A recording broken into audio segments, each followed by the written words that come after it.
El manuscrito del viento. La ciencia militar implica el conocimiento de los métodos de las demás escuelas. Aquí, en este manuscrito del viento, he escrito sobre las demás escuelas de artes marciales. A menos que conozcáis las prácticas de las demás escuelas, no podréis ciertamente entender la práctica de mi propia escuela. Lo que veo cuando investigo en las demás artes marciales es que algunas escuelas utilizan grandes sables y se concentran en el poder de sus movimientos.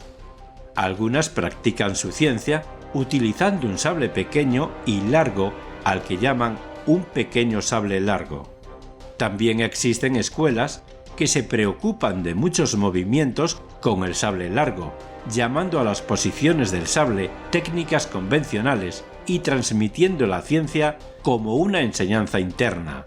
En este manuscrito expondré el hecho de que ninguna de estas prácticas son la vía auténtica, haciendo así saber lo que es bueno y lo que es malo, lo que es verdadero y lo que es falso. El principio de mi propia escuela es algo netamente diferente.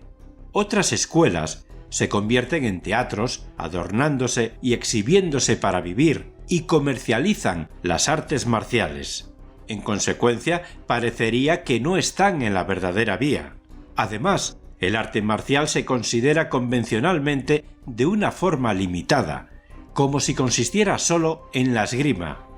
¿Creéis que habéis alcanzado el conocimiento de cómo alcanzar la victoria por el simple hecho de haber aprendido a empuñar un sable largo y haber entrenado vuestro cuerpo y manos? Esta no es una vía segura en ningún caso. He expuesto cada una de las deficiencias de las demás escuelas en este libro. El asunto es examinar cuidadosamente y saborear en profundidad para llegar a una comprensión de las ventajas de mi escuela de los dos sables. El manejo de los sables muy largos en las demás escuelas. Existen algunas escuelas que son aficionadas a los sables muy largos. Desde el punto de vista de mi arte marcial, las encuentro escuelas débiles. La razón para esto es que esas escuelas no saben cómo ganar a los demás por cualquier medio que sea necesario. Considerando que su virtud es la longitud del sable, quieren que sus sables sean muy largos para poder vencer a los adversarios a distancia. El dicho común sobre ganar, aunque sea 1 centímetro, es algo que concierne a personas que desconocen totalmente las artes marciales. Por ello, intentar ganar a distancia mediante la ventaja de la longitud del sable, sin conocer los principios de las artes marciales, es algo que la gente hace por debilidad de corazón. Es por esto por lo que considero este arte marcial como algo débil. A veces, cuando estáis luchando con un adversario y tengáis poco espacio, cuanto más largo sea vuestro sable, más difícil será golpear con él. No podéis blandir el sable hacia atrás y adelante con suficiente soltura, y este se convierte en un estorbo. Entonces os halláis en una situación peor que alguien que está manejando un sable de costado pequeño. Aquellos que prefieren los sables muy largos poseen sus propias razones, pero únicamente es lógico para ellos solos. Desde el punto de vista de la auténtica vía del mundo, esto es ilógico.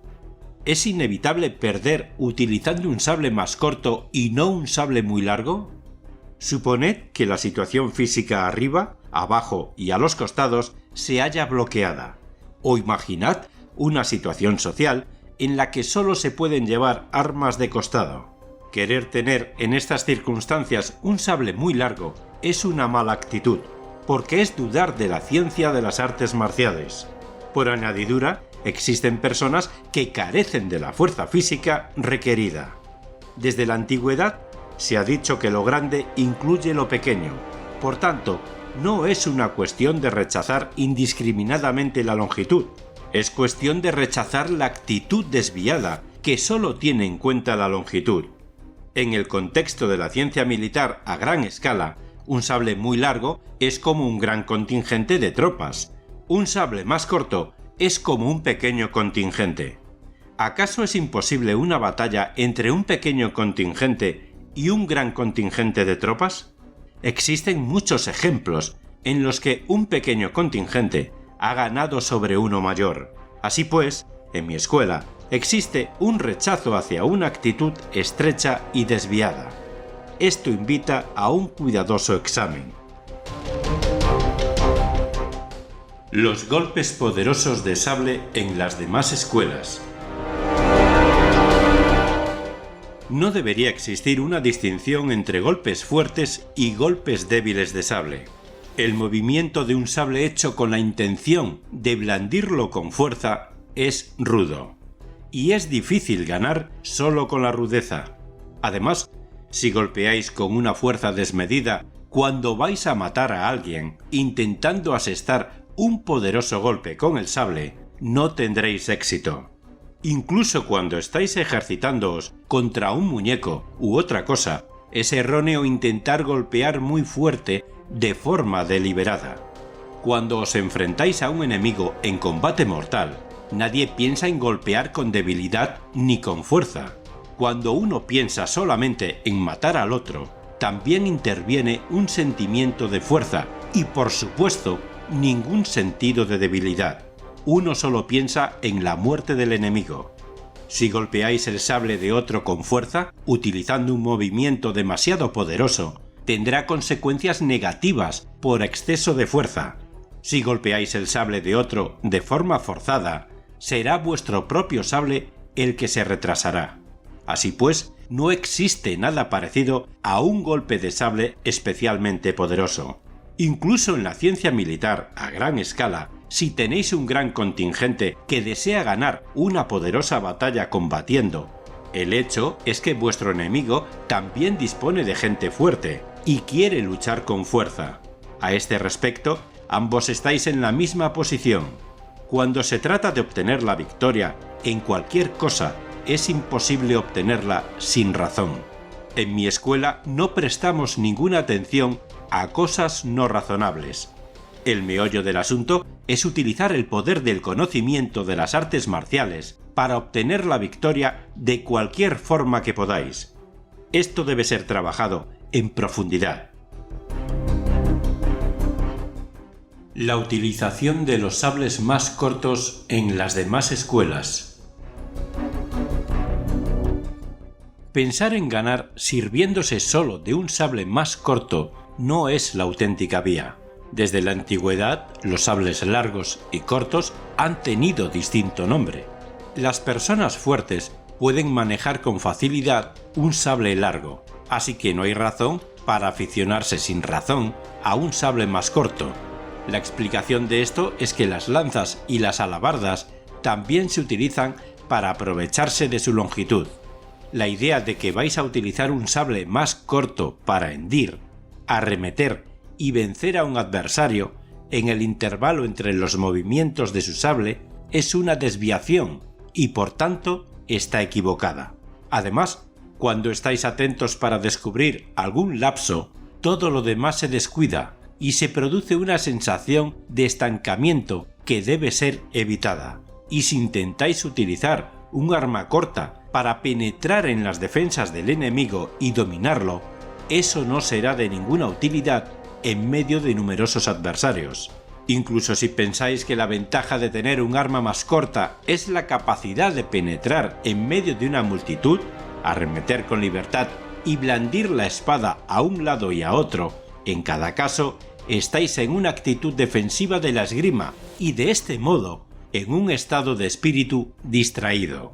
No es esta una táctica en la que se pueda confiar. Tal vez podáis arremeter contra los adversarios de una forma poderosa y directa, arrojándolos fuera de su posición, obligándolos a entrar en la confusión y tomando el camino que conduce únicamente a una victoria certera. Esta lógica también se aplica en la ciencia militar a gran escala. En igualdad de condiciones podéis también tomar un gran contingente, atacar al enemigo de repente y destruirlo de una vez. Esta actitud es la esencia de la ciencia militar. En general, lo que la gente del mundo estudia cuando practica las artes marciales es parar, desviar, evitar los golpes y salir ileso.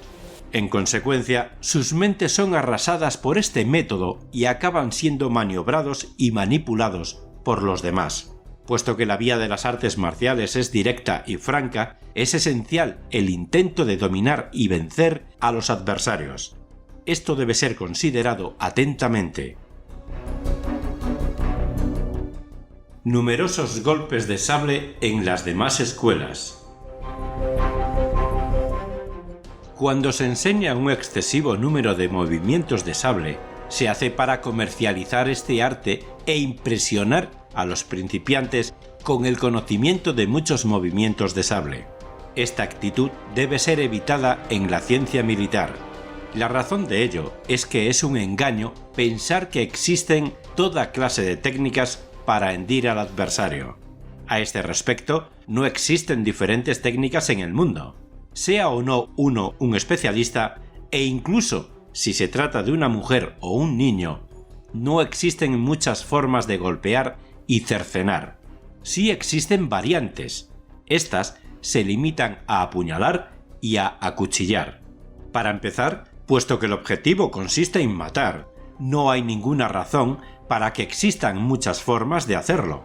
Incluso así, dependiendo de la situación, conforme a las circunstancias, en los casos en los que hay un obstáculo en los alrededores, como por ejemplo arriba o a los costados, tiene que haber 5 posiciones, de forma que existe una manera de empuñar el sable sin quedar bloqueado. Añadir cualquier otra cosa, como hendir por la mitad a un adversario con un giro de manos, un giro del cuerpo o un salto a distancia, no son la verdadera vía. No se puede hendir a alguien por la mitad mediante un giro o una flexión. Estas son técnicas inútiles. En mi ciencia militar es esencial que el aspecto físico y el estado de espíritu sean simples y directos, obteniendo la victoria por medio de la tensión y la perturbación causadas a los adversarios, haciendo que se descentren y procurando que sus corazones se agiten. Esto debe examinarse cuidadosamente. Las posiciones del sable en las demás escuelas. Es erróneo concentrarse únicamente en la posición de guardia del sable. La posición de guardia del sable solo debe darse cuando no hay adversarios. La razón para ello es que establecer normas a causa de la costumbre o de las reglas generales no es factible en el transcurso de un combate real para conseguir la victoria. El objetivo es luchar para poner al adversario en una situación de desventaja. Cualquiera que sea el punto de referencia, la adopción de una posición de guardia tiene el sentido de hacer uso de la inamovilidad. Guardar un castillo o disponer una línea de batalla en una posición defensiva tiene el sentido de ser fuerte y no verse afectado ni siquiera cuando se es atacado. Este es el significado normal. En el transcurso de la lucha por la victoria por medio de la ciencia militar, el objetivo es concentrarse en llevar la iniciativa del adversario. Esto debe ser trabajado en profundidad. En el transcurso de la lucha por la victoria, gracias a la ciencia militar, vencéis deshaciendo las defensas de los demás, haciendo movimientos que los adversarios no esperan, confundiéndolos, irritándolos o asustándolos, y sintiendo el patrón del ritmo cuando los adversarios quedan confundidos para alcanzar la victoria. Así pues, existe un rechazo a la actitud defensiva que se preocupa de las posiciones de guardia. Por ello, en mi ciencia existe lo que se llama tener una posición de guardia sin guardia, que significa que uno tiene una posición defensiva sin estar a la defensiva. También en la ciencia militar a gran escala, la preocupación principal para una batalla equilibrada es aprender a calcular el número de tropas que tiene el adversario, darse cuenta de la disposición del campo de batalla, conocer el estado de vuestras propias tropas, ordenar sus mejores cualidades, unirlas y después empezar a luchar. Existe una sensación totalmente diferente cuando se es atacado por los demás en primer lugar que cuando vosotros atacáis. La sensación de poder manejar suficientemente bien un sable para alcanzar y parar los golpes del adversario es semejante a tomar la lanza o la alabarda y clavarlas en el suelo a modo de empalizada. Cuando vais a golpear a un adversario, por el contrario, podéis incluso arrancar uno de los postes de la empalizada y utilizarlo como lanza o alabarda. Esto es algo que debe ser examinado atentamente. El enfoque de los ojos en las demás escuelas. El enfoque de los ojos depende de la escuela. Hay quienes fijan sus ojos en el sable del adversario, y hay también quienes los fijan en sus manos. Existen también quienes fijan sus ojos en el rostro del adversario, y los hay también quienes los fijan en sus pies, etc.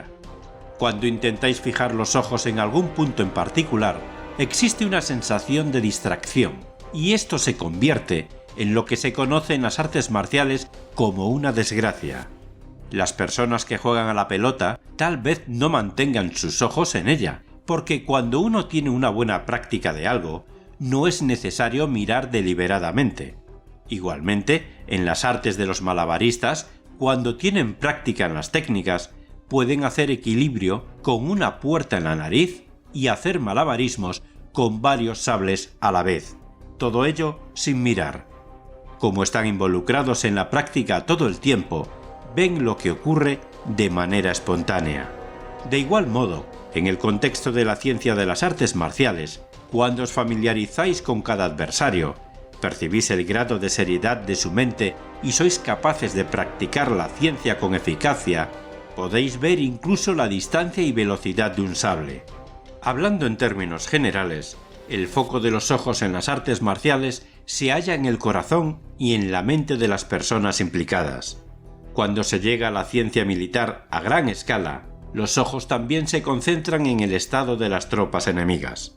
De las dos formas de percepción, observar y ver, el ojo que observa es más fuerte, percibiendo el corazón y la mente del adversario, viendo el estado de la situación, centrando los ojos de una forma amplia, percibiendo las condiciones de la batalla y la fuerza y debilidad de la ocasión, y concentrándose en alcanzar la victoria con precisión. Ya se trate de la ciencia militar a gran o a pequeña escala, no hay foco de atención estrecho en la visión. Como ya he escrito, mediante un foco de atención excesivamente estrecho, olvidáis los asuntos mayores y quedáis confundidos, dejando así que la victoria certera se os escape. Este principio exige una reflexión cuidadosa y una práctica profunda. La posición y movimiento de los pies en otras escuelas. Existen diversas formas de dar pasos rápidos, como los que se conocen por paso flotante, paso saltarín, paso elástico, paso fuerte, paso de cuervo, etc. Desde un punto de vista de mi arte marcial, todos estos parecen pasos deficientes. La razón por la que no me gusta el paso flotante es porque los propios pasos probablemente sean en cualquier caso inseguros en medio de la batalla, de forma que el procedimiento adecuado es mantenerse lo más firme posible. La razón por la que no me gusta el paso saltarín es porque existe una sensación de excitación en el salto y un sentimiento de obsesión en saltar.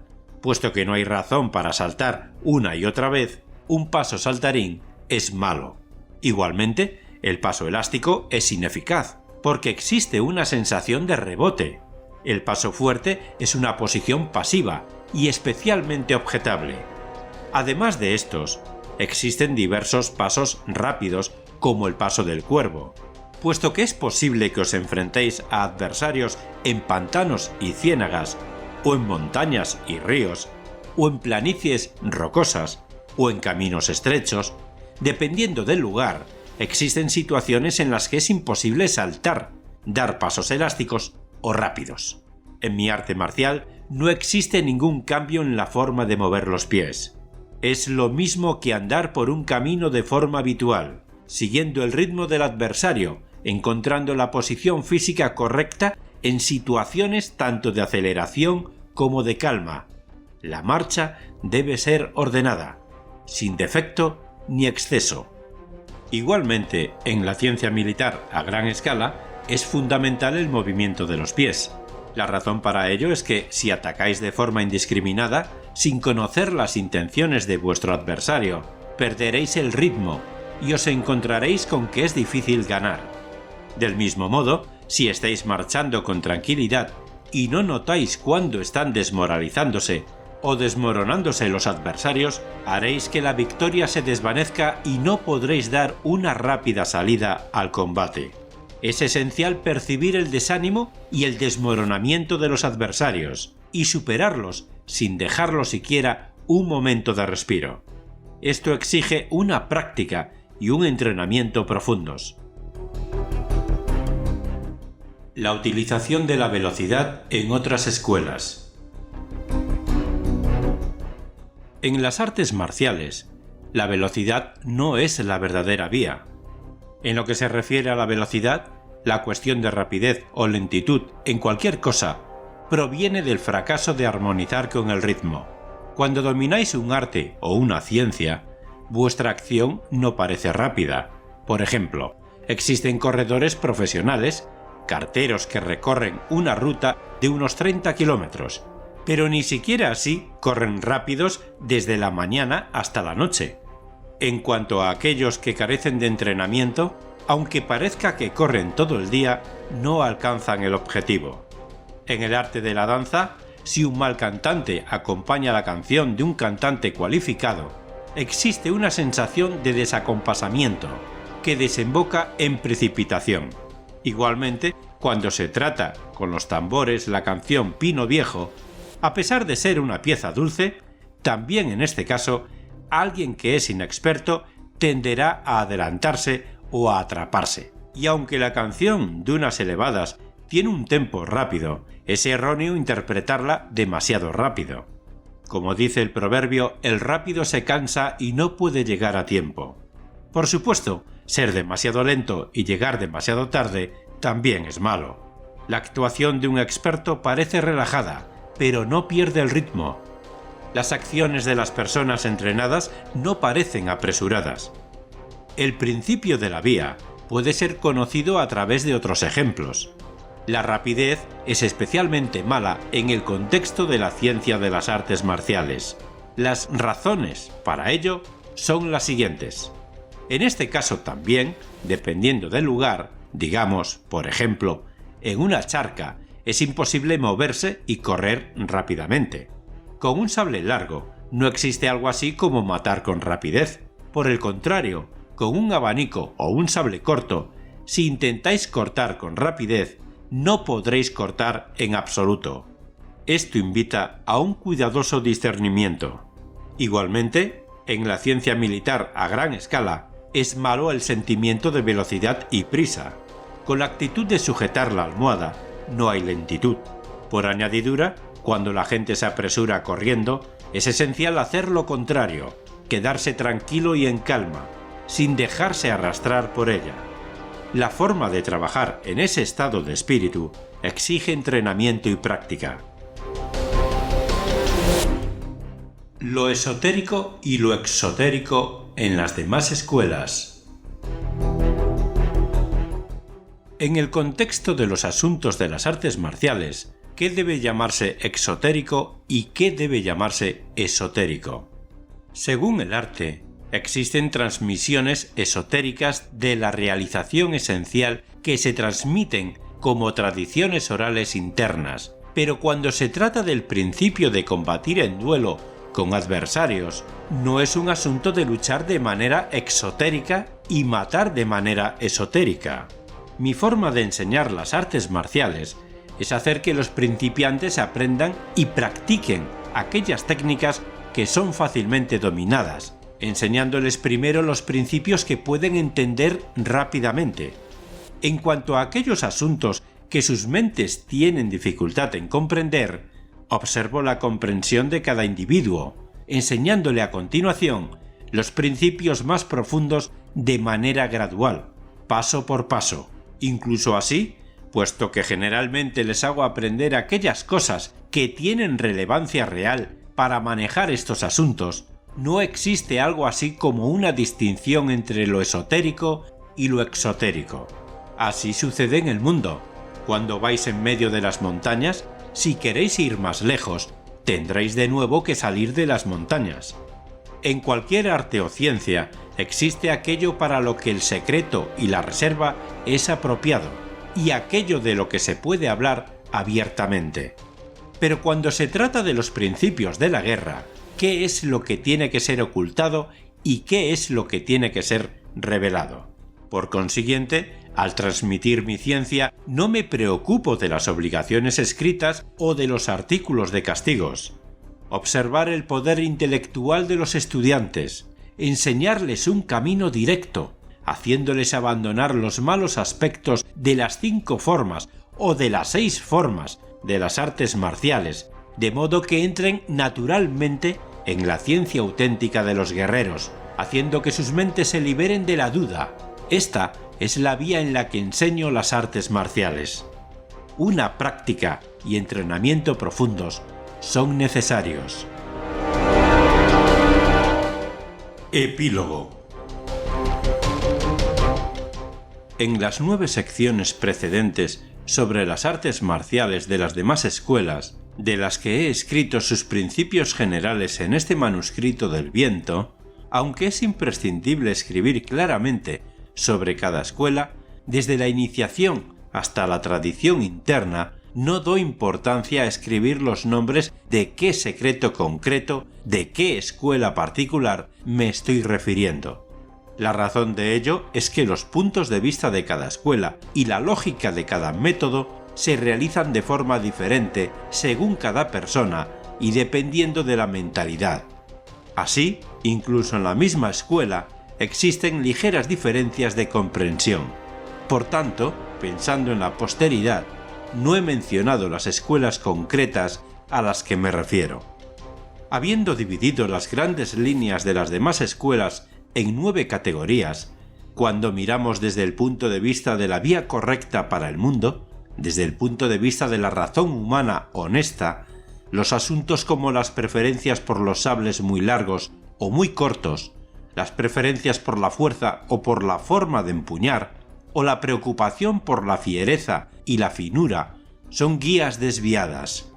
Así pues, aunque no revelemos como tradición interna o de iniciación de otras escuelas, todo el mundo debe saber sobre ellas.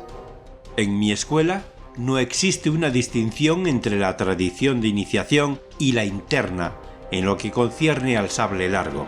No existe algo así como la posición de guardia definitiva. Se trata solo de comprender sus cualidades efectivas en vuestro corazón y en vuestro espíritu. Esto es lo esencial del arte marcial.